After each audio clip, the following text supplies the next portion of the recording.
It was called the National Advisory Committee for Aeronautics, a new independent agency created by President Woodrow Wilson in 1915. Its job, make the United States a world leader in the field of aeronautics. In less than 3 decades, these early pioneers in aviation and those who followed would be called upon to think through problems a million miles away and do it with boldness and vision. By the mid-1950s, NACA had modern wind tunnels and was moving into the area of rocket and satellite research.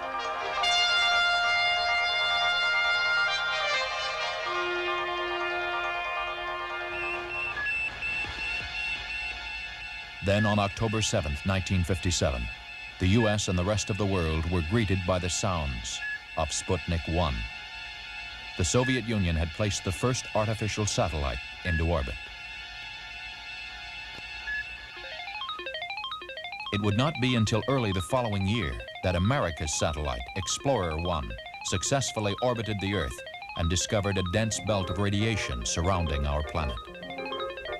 Who would have believed at this early stage that we would one day move outward from the thin ribbon of Earth's atmosphere to the very edge of our solar system and beyond? Project Mercury, the country's first manned spaceflight program, was given the go-ahead just 1 week after NASA was formed on October 1st, 1958.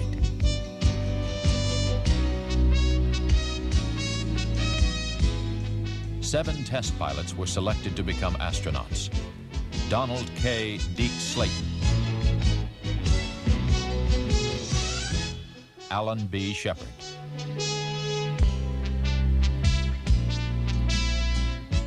Walter M. Schirra, Virgil I. Gus Grissom, John H. Glenn, Jr., Leroy Gordon Cooper, and Malcolm Scott Carpenter. The 7 new astronauts spent months and months undergoing rigorous testing and training.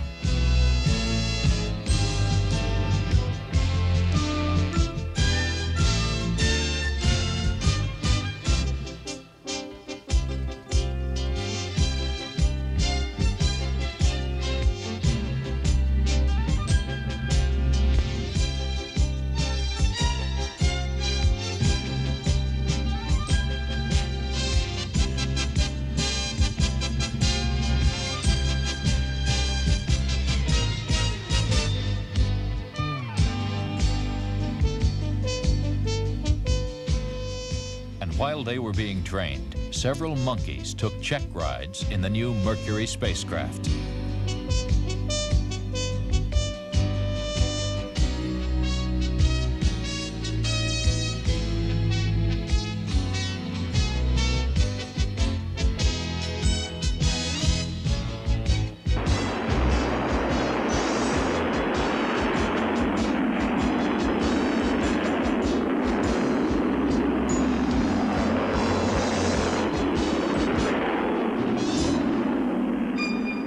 Meanwhile, the orbiting of unmanned satellites became more and more commonplace. And weather watchers like Tyros found a permanent place in our daily lives by improving weather forecasting capabilities.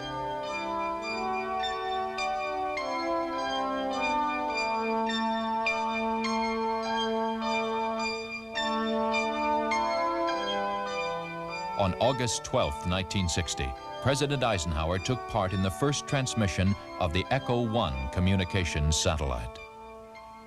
This is President Eisenhower speaking. It is a great personal satisfaction to participate in this first experiment in communications involving the use of the satellite balloon known as Echo. On May 5, 1961, astronaut Alan B. Shepard made America's first suborbital flight. Project Mercury was underway. 2, 1, 0. All right, lift off and the clock has started. Yes, sir, reading you loud and clear. This is Freedom 7. The fuel is go, 1.2 G. Cabin at 14 PSI. Oxygen is go. Cabin pressure is holding at 5.5. Soon after Freedom 7 landed, President John Kennedy gave NASA an ambitious new space goal. We choose to go to the moon in this decade and do the other things, not because they are easy, but because they are hard. Because that goal will serve to organize and measure the best of our energies and skills. Because that challenge is one that we're willing to accept, one we are unwilling to postpone, and one we intend to win, and the others too.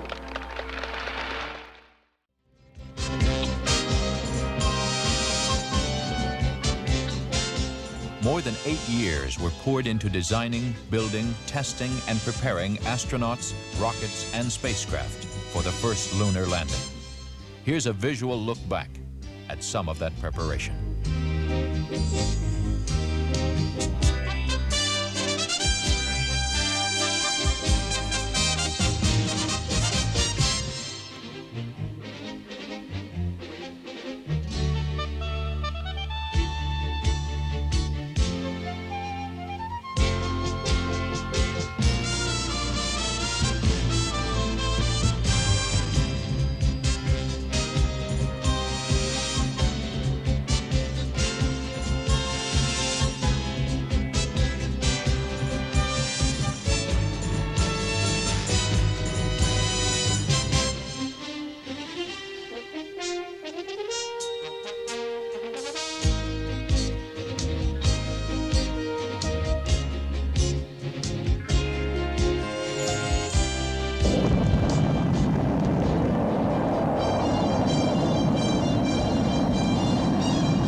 In 1967, tragedy struck.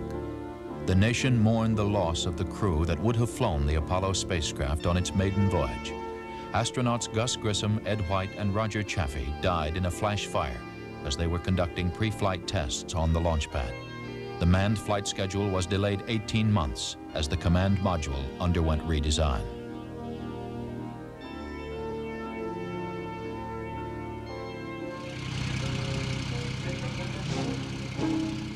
While these changes were being made, the parts and pieces needed to assemble the giant Saturn V moon rocket came together at the Kennedy Space Center, Florida. Everything associated with the Saturn V was huge. The rocket itself, the building where it was assembled, and the crawler transporter that carried it to the launch pad. The fully loaded Apollo Saturn V was 363 feet tall. Its main engines alone generated 160 million horsepower, and its fuel pumps pushed fuel to the engines with the force of 30 diesel locomotives. As Saturn V lifted off Launch Complex 39 for the first time, it weighed more than 2,800 tons.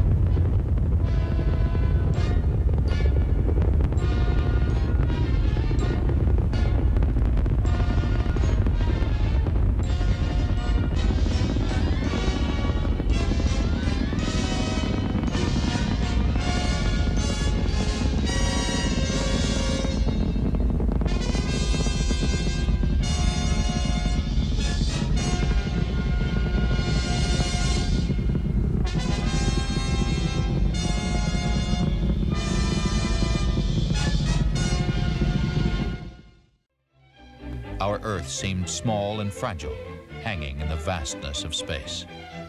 This view of ourselves from lunar distance would change the way we think about Earth for all time. It raised profound questions, especially those associated with the Earth's finiteness and unlimited resources. The next two flights, Apollos 9 and 10, would continue dress rehearsals for the first lunar landing. All systems were indeed ready.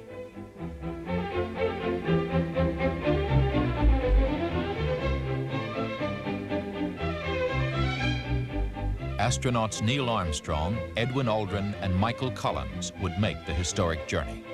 Next stop, Tranquility Base. 2, 1, 0. All engine running. Liftoff. We have a liftoff. 32 minutes past the hour. Liftoff on Apollo 11. Tower cleared. We got a roll program. Neil Armstrong reporting the roll and pitch program, which puts Apollo 11 on a proper heading.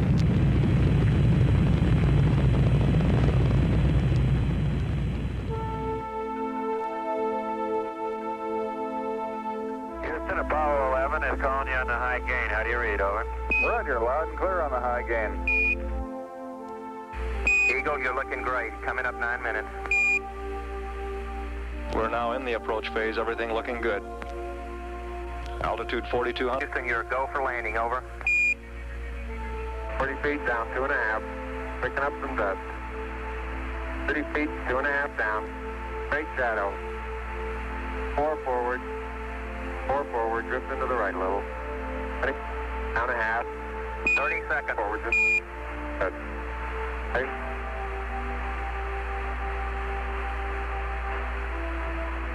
Contact light. Tranquility Base here. The Eagle has landed. That's one small step for man, one giant leap for mankind.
Across the country and around the world, the Apollo 11 crew were welcomed back as heroes.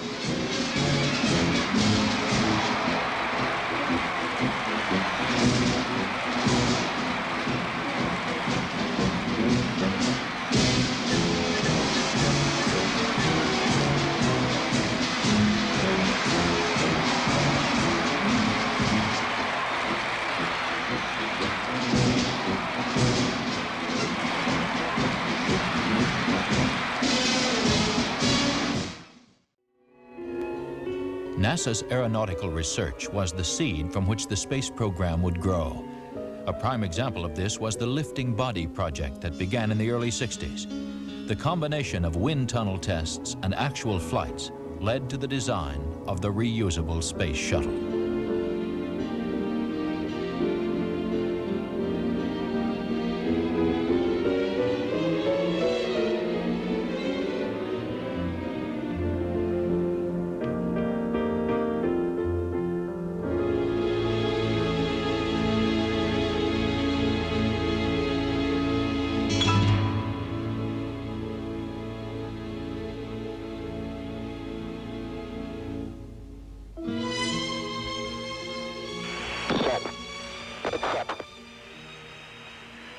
When the design and wind tunnel work was complete, a series of approach and landing tests were scheduled.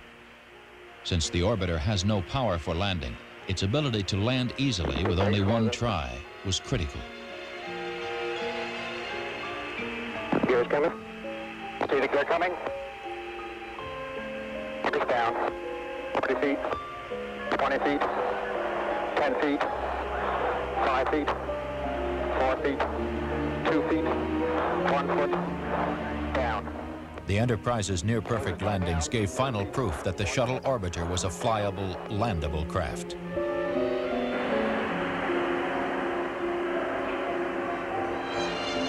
The years of research and development would now be put to the ultimate test, the first flight into space of Shuttle Columbia with astronauts at the controls. There was an air of excitement as the brand new shuttle moved from its processing facility at the Kennedy Space Center to the vehicle assembly building, where it would be mated with rockets and fuel tank and rolled out to the launch pad. Never before had a new spacecraft been flown this way. Previous Mercury, Gemini, and Apollos were man-rated in advance, meaning that unmanned flights were flown before putting an astronaut crew on board. Despite nagging problems with engines and protective tiles, there was a quiet optimism. Longtime space workers knew from past experience with the lunar landing program that design and engineering problems do get worked out. After one false start, astronauts John Young and Robert Crippen headed for the launch pad.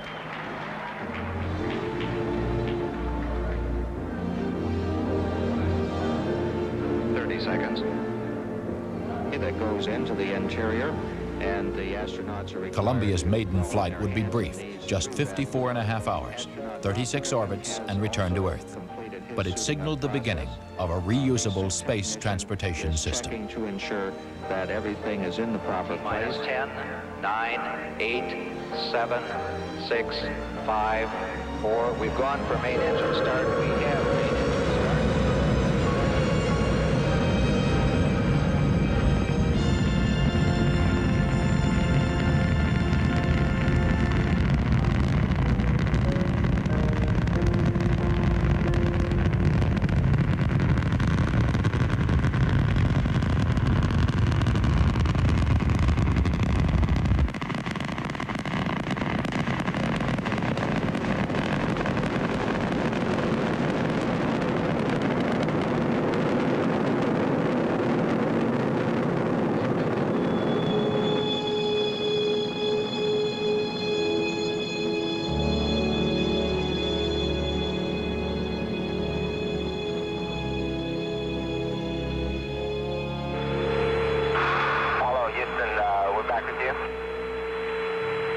Roger, Columbia. You've got your normal Capcoms back now. Okay. Well, the only bad part about it, Joe, is we're going to have to come down.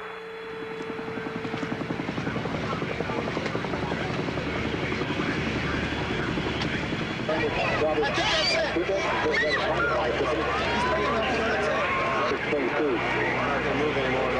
3, 2, 1, down. 5, 4, 3, down. Look at the sand. Look at the sand.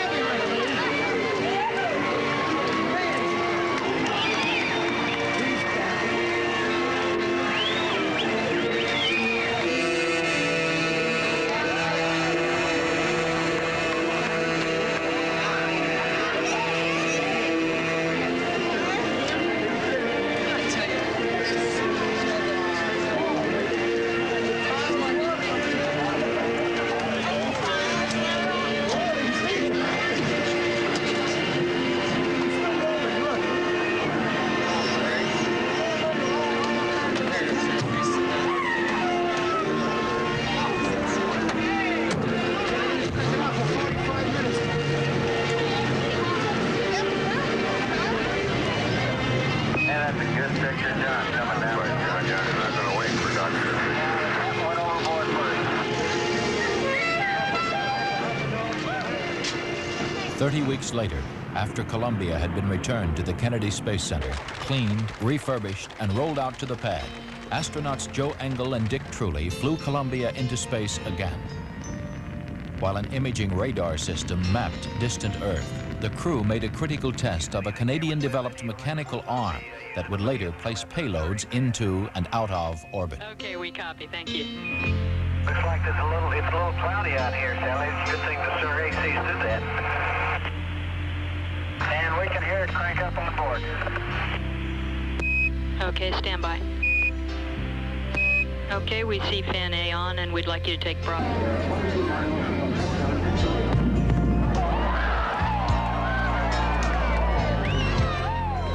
As Columbia landed the second time, the circle was complete. A new generation of space travel had begun.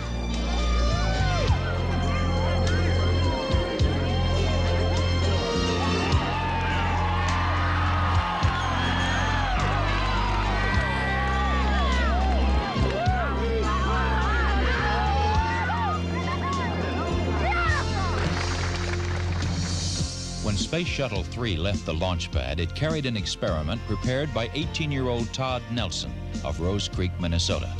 An experiment to study the effects of weightlessness on insects in space.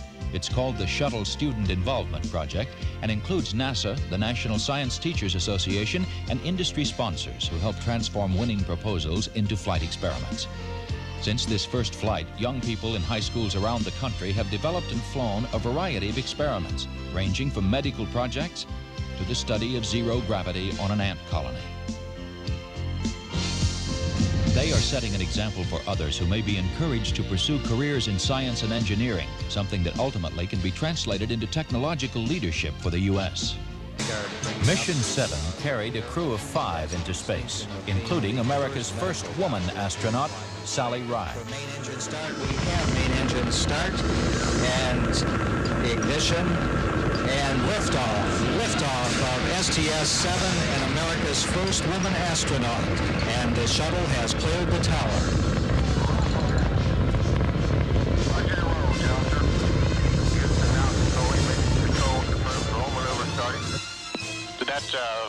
She and mission specialists John Fabian and Norm Thagard deployed a pair of communication satellites for Canada and Indonesia. The colors look good. Roger that, looks great. Shuttles 1 and 2 were now operational, with the addition of a third orbiter, Discoverer, to the fleet, and with literally dozens of astronauts in training at any given time, this new space transportation system would begin delivering in earnest and with increasing frequency. The space program in general and the shuttle program in particular have gone a long way to help our country recapture its spirit of vitality and confidence. The pioneer spirit still flourishes in America. In the future, as in the past, our freedom, independence, and national well-being will be tied to new achievements, new discoveries, and pushing back new frontiers. We must look aggressively to the future by demonstrating the potential of the shuttle and establishing a more permanent presence in space. The 25th anniversary of NASA. To a casual observer, NASA is identified by launch vehicles and spacecraft and airplanes and wind tunnels. But it is the people behind it all who are really important. It's the people who think and dream and work to make these things possible. That is the true measure of NASA's strength and its successes. And it is to the next generation of space pioneers, the youth of the world, that this program is dedicated.